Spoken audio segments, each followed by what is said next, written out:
प्रणाम, नमस्कार। बहुत स्वागत है आपका उस कार्यक्रम में जिसका नाम है हे प्रभु आनंद दाता। और आज इस कार्यक्रम में हम जिस विषय पर बात कर रहे हैं वो बहुत सहज और सरल तो है ही, लेकिन उस विषय या उसको जब हम प्रयोग में लेकर आते हैं तो उसके जो परिणाम होते हैं वो कई बार ऐसे प्रतीत होते हैं कि जो हमारे लिए प्रतिकूलता से भरे होते हैं। और यही वजह है कि उसको अपने जीवन, आचार, विचार और व्यवहार में उतारने के लिए हमारा मन कई बार आशंका से भर भी जाता है। लेकिन जैसा एक विज्ञापन कहता है कि हीरा सदा के लिए, वैसे ही जीवन में कुछ चीज़ें आचार, विचार और व्यवहार में सदा के लिए अगर रहती हैं तो वो सदा के लिए फलीभूत भी होती है। अब ये सदा के लिए का बसंत जीवन में कब खिलता है, दरअसल इसी के प्रति हमारी आसक्ति, हमारी अभिरुचि हमें बहुत छलावे में डाल देती है। कई लोग ये मानते हैं कि अच्छे कर्म एटीएम की तरह हैं कि आपने अपना एटीएम कार्ड मशीन में डाला, अपना कोड वर्ड उसमें पासवर्ड अपना डाला और तुरंत पैसे निकाल कर लेकर चल दिए। वो धैर्य नहीं होता कि इसका फल कब मिलेगा। इसीलिए किसी ने कहा भी है नेकी कर दरिया में डाल। लेकिन यहाँ नेकी कर दरिया में डाल, ये कैसी बात कर रहे हैं आप? नेकी की है तो दुनिया को पता होना चाहिए। अखबार के फ्रंट पेज पर नहीं तो 8वें या 10वें पन्ने पर होना चाहिए। नाते रिश्तेदारों में, ऑफिस में, परिवार में, मित्रों में चर्चा होनी चाहिए कि हमने नेकी की है। यह आप क्या बात कर रहे हैं कि नेकी कर दरिया में डाल? दरअसल अब मूल्य, मान्यताएं, परंपराएं सब चटक कर, टूट कर बिखर रही हैं। ये पृष्ठभूमि मैं इसलिए आपके सामने रख रहा हूं कि हमारे पास जो प्रश्न आया है वो एक युवा का प्रश्न है। और ये प्रश्न हमारे पास आया है छत्तीसगढ़ से। रायगढ़ से हमें एक युवा ने भेजा है कि सत्य के बारे में बहुत सारी बातें कही जाती हैं, लेकिन मैंने तो जीवन में इसका हमेशा ही नुकसान देखा है। मैं अगर अपने मित्रों के बीच सच बोलता हूँ तो मैं अकेला रह जाता हूँ। माता पिता के बीच में सच बोलता हूँ कि मैं परीक्षा की तैयारी में मन नहीं लगा पा रहा हूँ, लंबा चौड़ा उपदेश सुनने को मिलता है। टीचर से कहता हूँ कि आप जो समझा रहे हैं वो समझ में नहीं आ रहा है तो डांट फटकार पड़ने लगती है। मेरे दोस्त जो दिखने में थोड़े मुझे ठीक नहीं लगते, मैं उनसे कह देता हूँ तुम ऐसा करोगे तो अच्छे लगोगे, तो उन्हें बुरा लग जाता है। तो मैं तो यही समझ पा रहा हूँ, इनकी उम्र करीब करीब 19 साल है। इनका कहना है मैं तो यही समझ पाया हूँ कि सच जो है वो बड़ा बूमरैंग की तरह वार करता है। फिर इन्होंने किसी से चर्चा भी की, इनके कोई कज़िन ब्रदर हैं, उन्होंने भी इनको ये समझाया कि ऐसे सच नहीं बोला जाता। तो अब सवाल ये भी है कि सच कैसे बोला जाता है, क्या सच बोलने का कोई दूसरा तीसरा मार्ग भी होता है? कई बड़े प्रश्न हैं, लेकिन आज हम इसी विषय पर, एक बार हम पहले भी, मुझे किसी रूप में इस विषय पर चर्चा करने की स्मृति है, लेकिन आज हमारे जो विद्वान वक्ता हैं वो सच के स्वरूप पर क्या राय रखते हैं और इस नौजवान के भ्रम को कैसे दूर करने की कोशिश करते हैं। अगर ये भ्रम है तो या तो फिर क्या सच के स्वरूप बदलने चाहिए वक्त और परिस्थिति के अनुरूप? तो मुलाकात करिए। हमारे साथ हैं प्रोफेसर डॉक्टर सुरेंद्र बिहारी गोस्वामी, मानस मर्मज्ञ, भगवत गीता के अध्येता। प्रणाम कर रहा हूँ गोस्वामी जी। तो सत्य के स्वरूप पर आज आपका प्रकाश। देखिए, मुझे आज बड़ी प्रसन्नता है शरद जी कि मैं आज किसी किशोर वय से युवा की दहलीज पर कदम रखने वाले आपके हे प्रभु आनंद दाता के श्रोता और दर्शक से वार्तालाप करूंगा इस माध्यम से।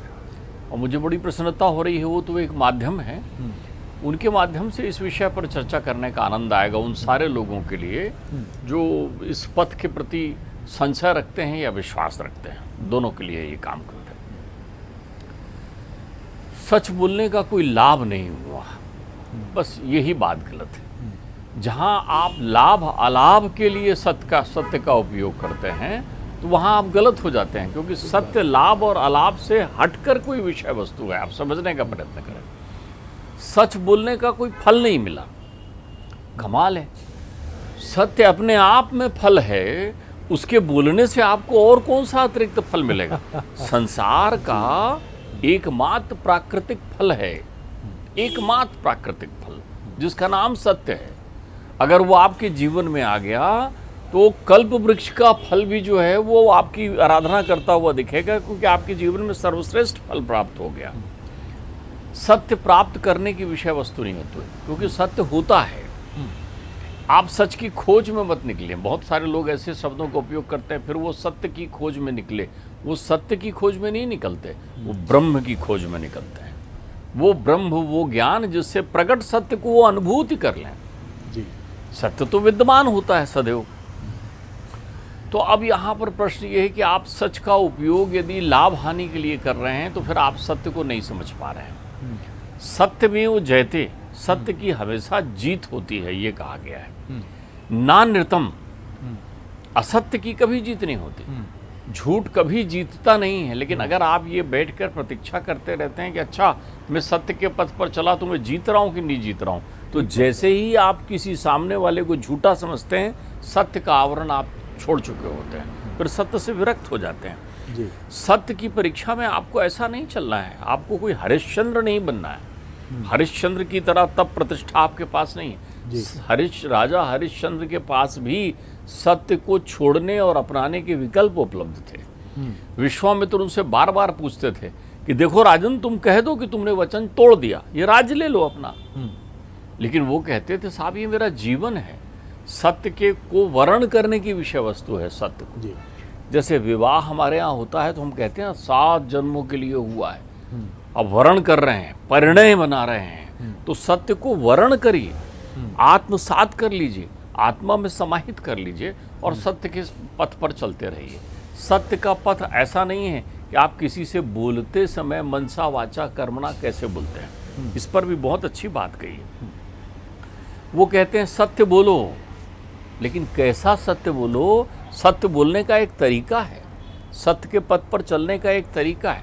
आप क्रोध में सत्य के पथ पर चलें और लोगों को बताएं देखो सच बोलना मेरे सामने, आप सत्य का पालन नहीं कर रहे हैं। सत्य को बोलने का तरीका है मधुरम ब्रुवात, सत्यम ब्रुवात, मधुरम ब्रुवात, प्रियम ब्रुवात। प्रिय लगे, क्या आपकी वाणी से प्रियता झलती है तो फिर सत्य का आपने वर्ण कर लिया है। सत्य बोलने का ही तरीका है। जो व्यक्ति सत्य के पथ पर होता है सबसे पहले उसमें विनम्रता आ जाती है। वो इतना विनम्र हो जाता है कि जब भी संभाषण करता है मधुर संभाषण करता है। उसके मुख से केवल शब्द निकलते हैं जिसके अर्थ होते हैं, जिसमें रस होता है, जिसमें भाव होता है, जिसमें आनंद होता है। अपशब्द नहीं निकलते। वो क्रिया की प्रतिक्रिया व्यक्त नहीं करता। यदि कोई उसको अपशब्द कह रहा है तो मुस्कुरा कर देखता हुआ आगे चलता है, उसको प्रतिक्रियावादी नहीं होता, खत्म हो जाता है उसके जीवन में, अपने कर्मशील पर रहता है। तो सत्य प्रिय बोलने की विषय वस्तु है, ध्यान रखना। अब ध्यान रखो, लोग सबसे ज्यादा प्रिय क्या बोलते हैं? झूठ। बहुत सुंदर बात, उल्टी प्रतिक्रिया चल रही है। बिल्कुल ठीक। जब भी कोई व्यक्ति झूठ बोलता है बड़ा मीठा बोलता है। तो वेद कहता है कि यदि आप असत्य बोल रहे हैं और प्रिय लग रहा है आपको, तो भी आप उसके साथ मत चलिए। अच्छा। प्रिय क्या लगती है आपको? प्रशंसा। अप्रिय क्या लगती है? निंदा। लेकिन निंदा क्लिष्ट भाषा में कही जाती है, इसलिए वो सत्य का समानार्थी नहीं होती। तो अगर कोई प्रिय बोलता हुआ मिले आपको और उसका सम्मान चाहूं और दिखाई पड़े, तो हमारे युवाओं को उस ओर आकर्षित नहीं होना है। वहाँ लोभ है, वहाँ मोह है, वहाँ काम है, उससे विरक्त चलिए आप। यहाँ डॉक्टर साहब एक बड़ा प्रश्न जो मेरे मन में भी आता है कि जैसा मैंने पहले भी कहा कि लोग अच्छे और शुभ कर्म करके उनके फल की भी कामना, उनको ऐसा लगता है या ये परसेप्शन बना है पौराणिक संदर्भों से कि आप अच्छे मार्ग पर चलते हैं तो उसका बड़ा अच्छा ही आपको फल प्राप्त होता है। इसीलिए लोग बड़ी जल्दी अच्छे मार्ग पर चलने के बाद, मैं नहीं कहता कि कुमार्ग पर चले जाते हैं, लेकिन उस अच्छे मार्ग पर उस अच्छे तरीके से चलना काफ़ी हद तक छोड़ देते हैं। देखिए, आपके प्रश्न का बड़ा सुंदर उत्तर आपको बताऊं जी। आपको शुगर है, आपको ब्लड प्रेशर है आपके शरीर में विद्यमान, या आप सोच रहे हैं कि आपको शुगर ना हो और ब्लड प्रेशर ना हो, दोनों ही चीज़ें आप समझ लीजिए। तो आप क्या करते हैं? शुगर की औषधि का सेवन बिल्कुल नियमित करते हैं, उतनी ही मात्रा में जितनी चिकित्सक ने आपको बताई है, इधर से उधर नहीं होते। ब्लड प्रेशर वाली तो एक गोली को जेब में लिए चलते हैं कि कभी जीभ में लगाना पड़ गया तो आप वो उसका उपयोग करते हैं ना। वैसे ही आपके जीवन में नाना प्रकार के विषयों का रोग विचरण कर रहा है, उसकी एक ही औषधि है सत्य।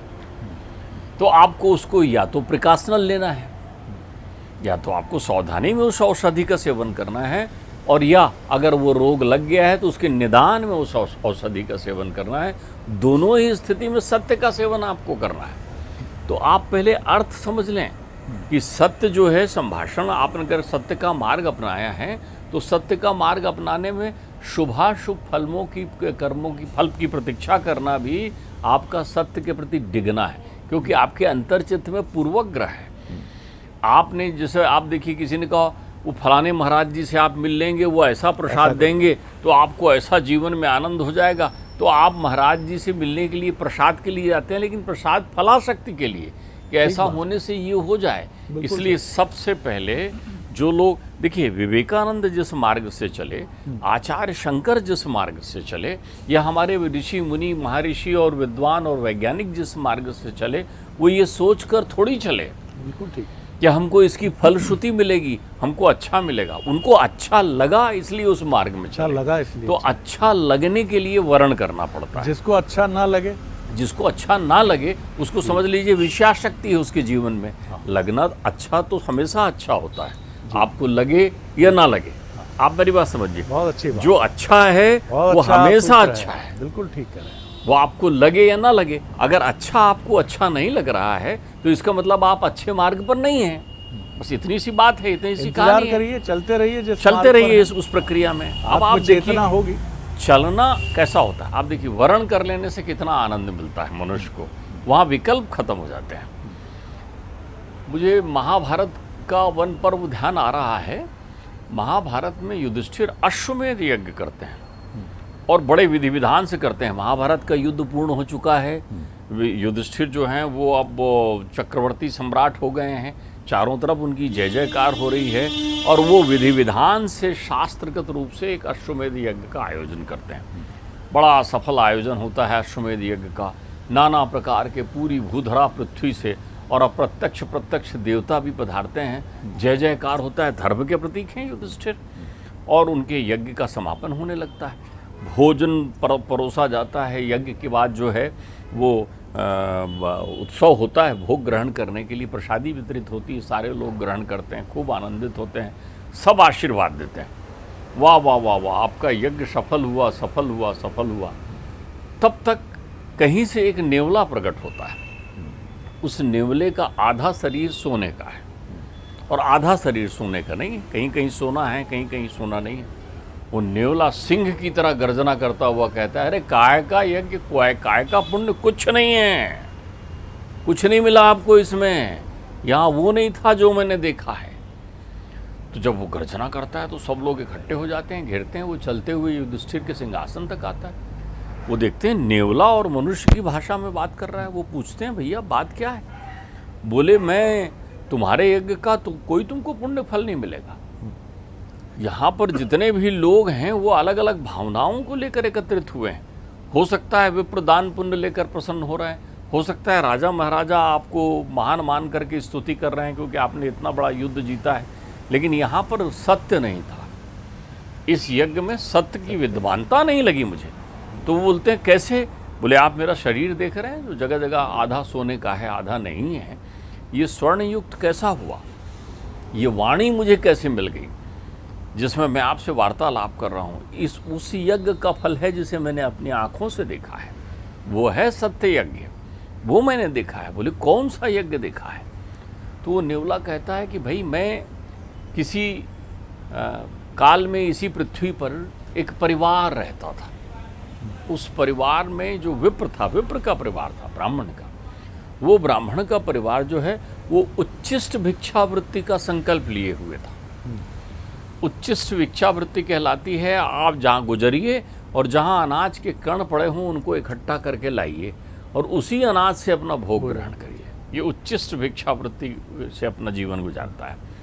वो ब्राह्मण की भार्या भी थी, ब्राह्मण का एक पुत्र भी था, ब्राह्मण की एक पुत्रवधू भी थी।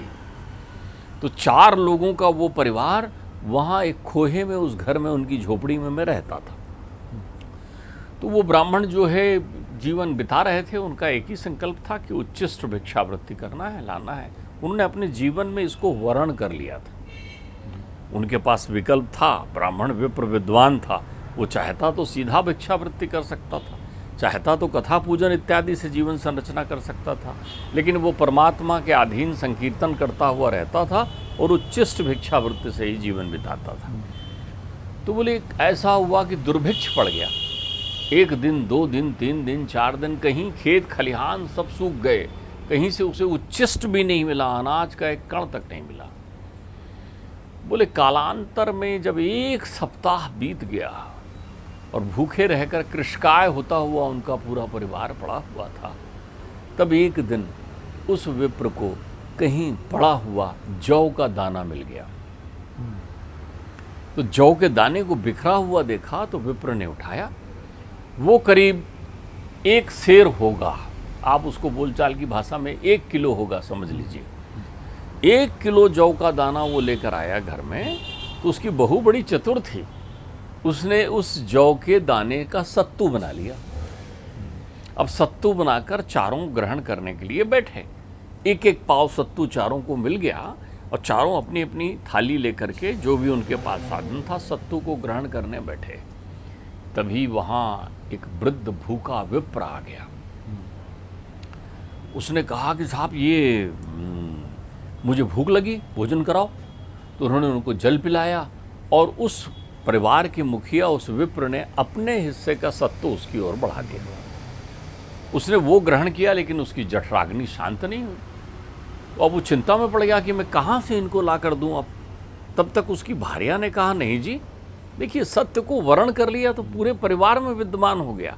एक व्यक्ति हो जाए सत्य पथ का पथिक, एक सत्यवान हो जाए तो आप देखिए सत्यलोक की यात्रा सहज हो जाती है, परमात्मा की प्रत्यक्ष अनुभूति सहज हो जाती है। तुम्हारे जीवन में सारी सिद्धियां अपने आप तुम्हारी स्तुति करते चले जाती हैं। देखो मत, करो।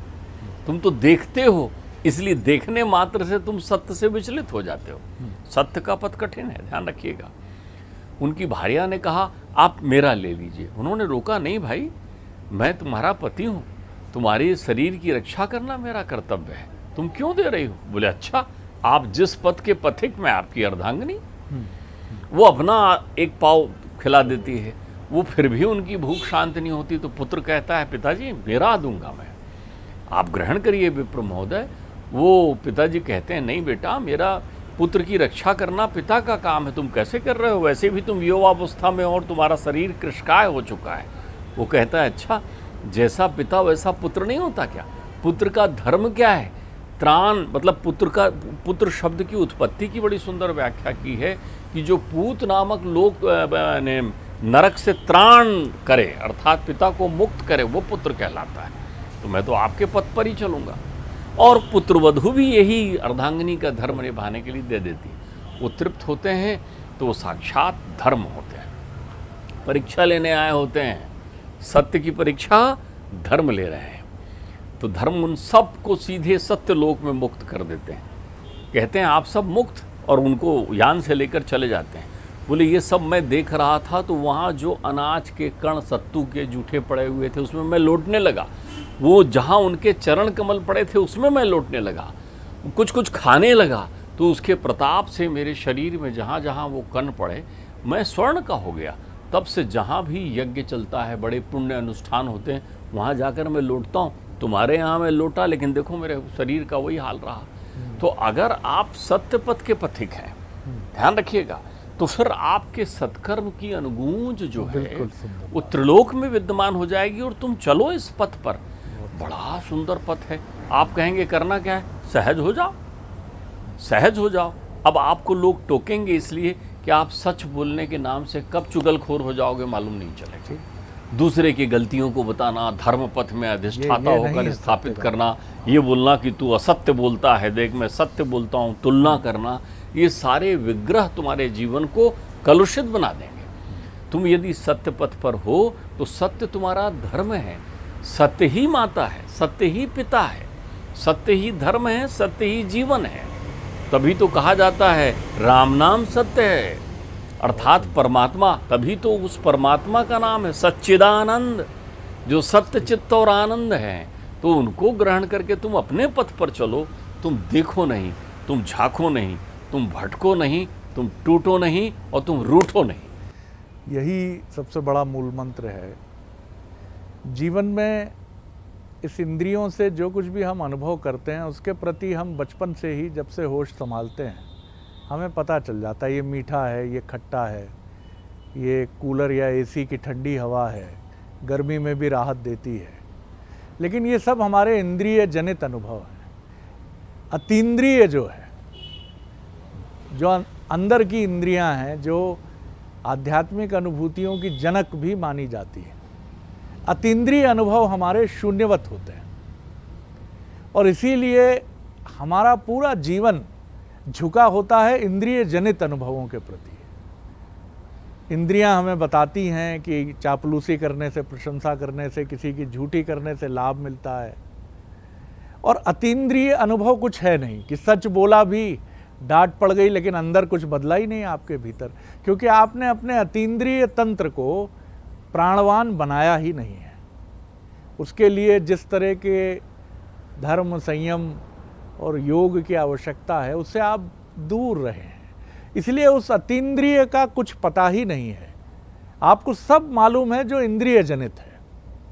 तो अपने अतीन्द्रिय अनुभवों को समेटें।